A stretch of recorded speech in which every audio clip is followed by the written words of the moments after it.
যে রাস্তাটা এটা এবার যে ব্যাপক বৃষ্টি হয়েছে, বৃষ্টির কারণে ব্যাপক ক্ষতিগ্রস্ত হয়েছে রাস্তা। দুই পাশ দিয়ে রাস্তা ধসে গেছে, ভেঙে গেছে। আমরা বারেবার জানানোর পরও রাস্তাটা তেমন কোনো সংস্কার হয় নাই। আমাদের এটা অনেক পুরাতন রাস্তা, ৩-৪ গ্রামের লোকজন আমাদের এই রাস্তা দিয়ে আসা যাওয়া করে, কিন্তু এই রাস্তাটা এত অবহেলিত। আর আমাদের স্বপ্নপুরী থেকে আশ্রয় প্রকল্প পর্যন্ত রাস্তাটা অবহেলিত। আমরা চালা ইউনিয়নের ৩ নং চালা ইউনিয়ন ৪ নং ওয়ার্ডের বাসিন্দারা আমরা বঞ্চিত সকল সুবিধা থেকে। বারবার বলার পরেও আমাদের কোনো রাস্তা সংস্কার নাই, অথচ নতুন নতুন রাস্তা হইতেছে, মাটির রাস্তা হইতেছে, রাস্তা আরসিসি রাস্তা হইতেছে, যেগুলো রাস্তা ছিল না আগে ওইগুলো রাস্তা হয়ে যেতেছে। কিন্তু আমাদের এই পুরান রাস্তাগুলোও এখন কোনো মেরামত বা ওই ধরনের কোনো কাজ কাম দেখতে পারতেছি না।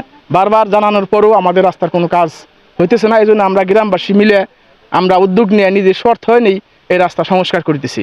এবং এটা আমি ঊর্ধ্বতম কর্মকর্তা যারা আছেন তাদের কাছে আবেদন। ওই ব্যাঙ্গে সুরে নষ্ট হয়ে রয়েছে, 4-5 গ্রামের মানুষ যায়, পিছনে আমাদের কমিউনিটি সেন্টার রয়েছে, সেই জায়গায় মানুষজন যাইতে পারে না, ঠিক মতো গাড়ি ঘোড়া যাইতে পারে না।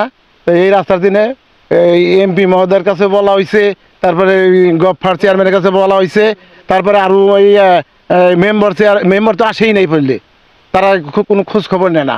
তাহলে আমরা চাইতেছি জনগণ মানে সরকারের কাছে আমাদের এই রাস্তাটা সংস্কার করে দেয়া যাতে ডেলিভারি কেস তাকে নিবো আমরা এই হাসপাতালে, সেই গাড়িটা ঢুকে নাই জায়গা কেমনে নিবো আমরা।